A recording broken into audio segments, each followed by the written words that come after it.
Review பண்ணாதீங்கன்னு சொல்றதுக்கு யாருக்குமே உரிமையே இல்லை. And social media, we are only doing for the electronic media, so satellite channels. Satellite சேனல்ஸில் வந்து ஒரு 10 ரிப்போர்ட்டர்ஸ் இருக்காங்க. அவங்கள எப்படி நீங்கள் செலக்ட் பண்ணுவீங்க? ஏன்னா வந்து நம்ம ஒரு ரிப்போர்ட்டரை வந்து சீஃப் ரிப்போர்ட்னு வந்து மென்ஷன் பண்ணிவிடுவோம், சரிங்களா? மற்ற எல்லா ரிப்போர்ட்டரும் வந்து நல்லா ஒர்க் பண்ணுவாங்க, ஆனால் அவங்க சீஃபாக இருக்க மாட்டாங்க. ஸோ அவங்களும் எப்படி செலக்ட் பண்ணுவீங்க? அப்போ எல்லாத்துக்கும் சீஃப் ரிப்போர்ட்டர் தான் செலக்ட் பண்ணுவீங்களா? Can you repeat 1 minute? Only நான் தமிழ்லேயே சொல்கிறேன், நீங்களே சொல்லுங்கள். ஏன்னா தமிழ்நாடு ப்ரெஸ் மீட் இது. Okay. Yeah. We can sir, I can understand Tamil. I can't communicate. That's totally fine. Madam என்னன்னா எல்லா மீடியாவில் வந்து சீஃப் ரிப்போர்ட்டர் ஒருத்தர் இருப்பாங்க, சரிங்களா? அவங்கள தாண்டி தான் மற்ற ரிப்போர்ட்டர்ஸ்லாம் இருப்பாங்க. அவங்களுக்குலாம் எப்படி வந்து செலக்ட் பண்ணுவீங்க? ஏன்னா மேக்ஸிமம் எல்லாமே சீஃப் ரிப்போர்ட் தான் கலெக்ட் பண்ணுவாங்க. எடுத்த உடனே ரெஃபரன்ஸே வந்து சீஃப் ரிப்போர்ட் தான் கன்ஃபார்ம் பண்ணுவாங்க. ஸோ அவங்கள தாண்டி எதாவது பண்ணுவீங்களா?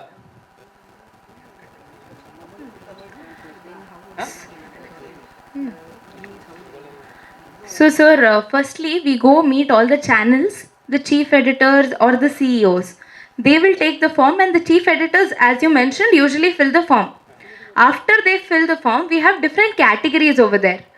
So, for movie, film, crime, different categories.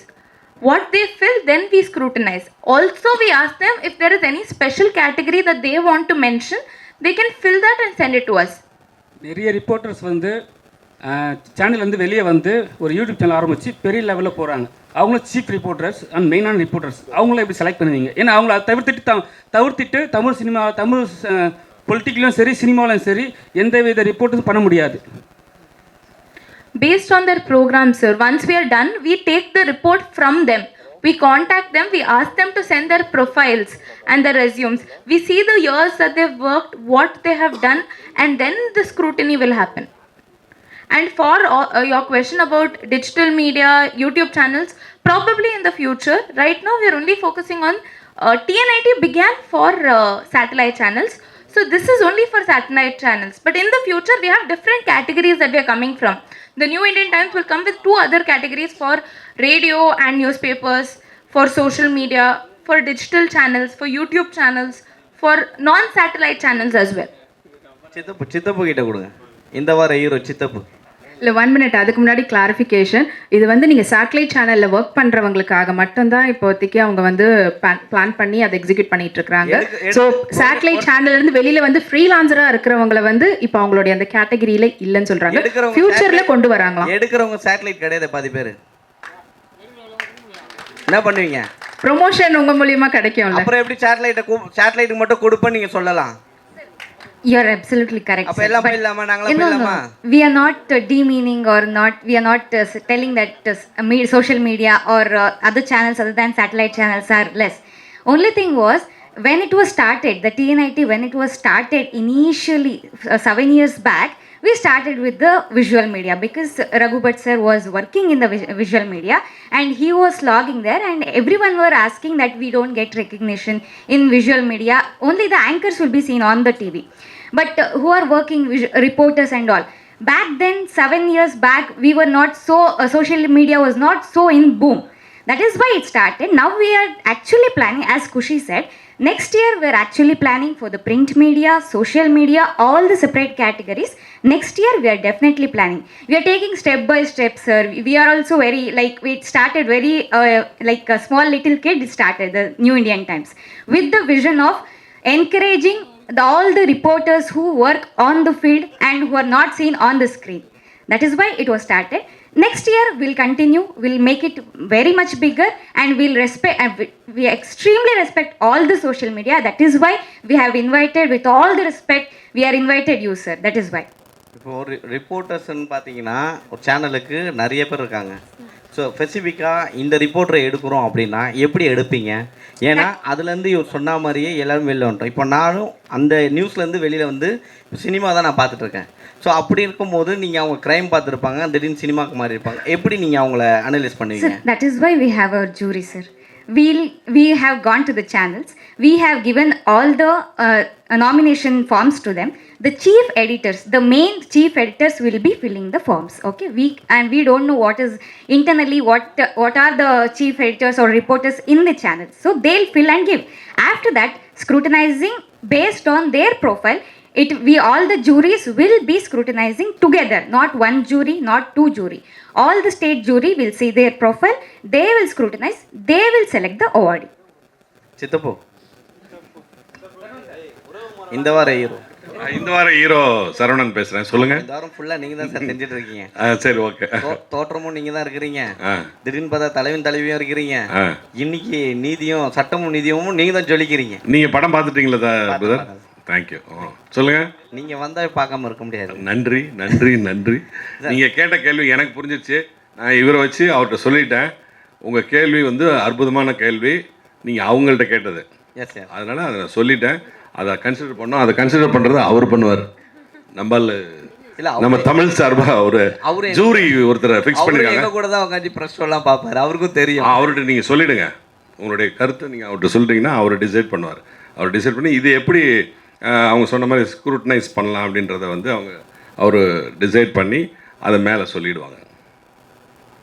Thank you. வேறு ஏதாவது கேள்வி? இல்லை, உங்ககிட்ட தான் கேட்கலான்னு இருந்தோம். சொல்லுங்களேன் ப்ளீஸ். ஏன்னா இப்போ இருக்கிற சினிமாவில் பார்த்தீங்கன்னா நிறைய பேர் வந்து இந்த ரிவ்யூ பண்ணுறத வந்து சொல்கிறாங்க, ரிவ்யூ பண்ணாதீங்கன்னு சொல்லிட்டு. சமீபத்தில் பார்த்தீங்கன்னா ஒரு படத்துக்கு அப்படி பேசுனாங்க. அதாவது நீங்கள் பேசுனீங்கன்னா ரிவ்யூ பண்ணிங்கன்னா எங்கள் படம் ஓட மாட்டுது, அது இது 2 கோடி நஷ்டமாகுது, இல்லை உழைப்பாளெலாம் வேஸ்ட் ஆகிறான்னு சொல்கிறாங்க. இப்போ நாங்களும் உழைச்சி தானே உங்கள் படத்தை பார்க்க வரோம். அப்போ எங்களை திருப்தி பண்ணணும்ல. ஆமாம். ஸோ அப்படி இருக்கும்போது அடுத்து என் ஃப்ரெண்டு சொல்லுவான், இந்த படத்துக்கு போகலாமா வேணாவான்னு சொல்கிறாங்கன்னு வச்சுங்க. அந்த படம் அவன் சொல்லுவான்ல, ரிவ்யூ இதில் பாரு நல்லா சொல்லுவான் இவன் சொல்கிறான். ஸோ அப்படி இருக்கும்போது ரிவ்யூ பண்ணாதீங்க அப்படின்னு சொல்கிறது நியாயமா இல்லை? ரிவ்யூ பண்ணாதீங்கன்னு சொல்கிறதுக்கு யாருக்குமே உரிமையே இல்லை. யாருக்குமே உரிமை இல்லை. அது அவன் படம் காசு கொடுத்து படம் பார்க்குறவனா இருக்கட்டும், நீங்கள் பெட்ரோல் போட்டு வந்து படம் பார்த்து கருத்து சொல்கிறவங்களா இருக்கட்டும், யாருக்குமே அதை பண்ணாதீங்கன்னு சொல்கிறதுக்கு உரிமை இல்லை.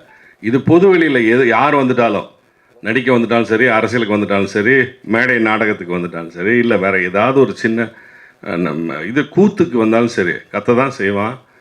எதிர்ப்பு இருக்க தான் செய்யும், ஆதரவு இருக்க தான் செய்யும். அதனால் அது மாதிரி நீங்களும் கோவப்பட வேண்டாம், அவங்களும் இதை வந்து ஒரு எதிர்ப்பாக நினச்சிக்க வேண்டாம்.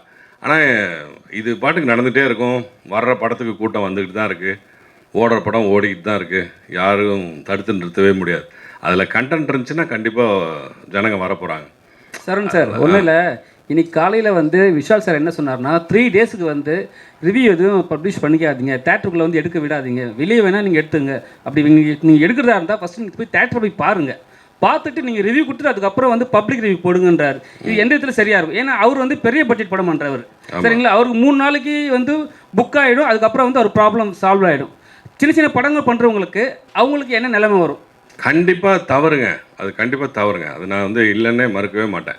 நான் தோற்றம்னு ஒரு படம் நடித்தேன் சார், அவர் சொன்ன மாதிரி தோற்றம்னு ஒரு படம் நடித்தேன். அதுக்கு நீங்கள் ரிவ்யூ பண்ணாதான் அந்த தோற்றம் படமே வெளியவே தெரியும். இது விஷால் சார் படம் மாதிரி கோடிக்கணக்கில் படம் பண்ணுறவங்களுக்கெல்லாம் அது கண்டிப்பாக தேவைப்படாது. ஆனால் சும்மா சின்ன படங்கள் எடுக்கிறவங்களுக்கு கண்டிப்பாக உங்களுடைய ரிவ்யூ அவசியம் தேவை. நான் திரும்ப அன்றைக்கும் அதான் சொன்னேன், இன்றைக்கி தான் சொல்கிறேன், மாற்றி பேசவே இல்லை.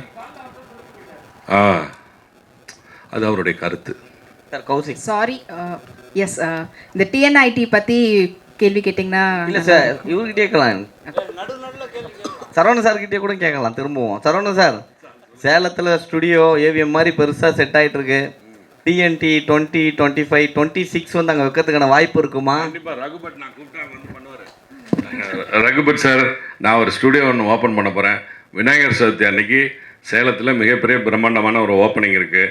அது இந்த வருஷத்துக்கு நான் வந்து ஓப்பன் பண்ணிடுறேன். அதுக்கு அடுத்த வருஷம்லாம் நீங்கள் வந்து சேலத்தில், பெங்களூர் பக்கம்தான், அதனால் அங்கே வந்து நம்ம பண்ணலாம், ஃபங்க்ஷன் பண்ணலாம். நான் இப்பயே சொல்லிட்டேன். Thank you brother. கௌஷிக் ப்ரோ, என்னென்னா உங்களுக்கே தெரியும் இங்கே இருக்கிற டிஃபிகல்ட்டி. ஏன்னா நம்மளே வந்து ஒரு பெரிய ரிப்போர்ட்டரை பார்த்துருப்போம். அவர் வரும்போது நம்ம வந்து ஃபஸ்ட்டெல்லாம் வந்து சும்மா ஒரு பேருக்கு சொல்கிறேனே, ஒரு பெரிய பேப்பரில் ஒர்க் பண்ணியிருப்பாங்க. அவர் ரிட்டையர் ஆகிட்ட பிறகு, சரிங்களா? ஆனால் வந்து அவர் அவார்டு கொடுக்கல. ரிட்டையர் ஆகிட்ட பிறகு அவர் நம்ம யாருமே கண்டுக்கிறது கிடையாது. ஸோ அவங்களும் சில பேர் மன வருத்தத்தில் இருக்காங்க. ஸோ அதுமாதிரி கேட்டகரிகளுக்கு வந்து உங்களுக்கு தர முடியுமா? இந்த ஈவெண்ட்லேயே வந்து பார்த்திங்கன்னா ஸ்பெஷல் கேட்டகரி அப்படின்னு வந்து ஒன்று இருக்குது. ஸோ இந்த மாதிரி யாரும் விட்டு போயிடக்கூடாது, யாரையுமே நம்ம வந்து மறந்துடக்கூடாது. ஸோ ரெக்கக்னைஸ் பண்ணணும் அப்படிங்கிறதுக்காக தான் அந்த கேட்டகரியும் இருக்குது. அதனால் நம்ம யாரையும் விட போகிறதில்ல, அண்ட் யாரையும் நம்ம மறக்கவும் போகிறதில்ல. ஸோ கௌரவிக்கிற விதத்தில் கண்டிப்பாக கௌரவிப்போம். எல்லா துறையுமே ஒரு ஜேர்னலிசம்க்கு என்னென்ன துறையெல்லாம் இருக்கோ அந்த எல்லா பீட்டில் இருக்கிறவங்களுக்குமே இதில் கண்டிப்பாக ரெக்கக்னைஸ் பண்ணப்படுவாங்க. கௌசிக் ப்ரோ, இது பத்திரிக்கை ரிப்போர்ட்டர்ஸ்லேயே சங்கங்கள் இருக்கு. இதுக்கு என்ன சொல்ல முடியும்? சங்கத்துக்குலாம் அவார்ட் கிடையாது. இல்லை, ரிப்போர்ட்டர்ஸ் இவன் இந்த சங்கத்தில் கொடுக்கணும் அந்த சங்கம் கொடுக்கலையேன்னு கேட்பாங்களே, அதுக்கு என்ன பண்ணும்? நீங்கள் பார்க்காத சங்கமா? சங்கத்தில் இருக்கிற சில பேர்லாம் கடைசியில் உட்காந்துருக்காங்க. நான் வெளில சொல்கிறேன். தேங்க்யூ. இல்லை, உங்கள் சங்கமாக இருக்கலாம், அது எனக்கு தெரியாது. நான் எந்த சங்கத்தையுமே இல்லை. தேங்க்யூ. Okay okay.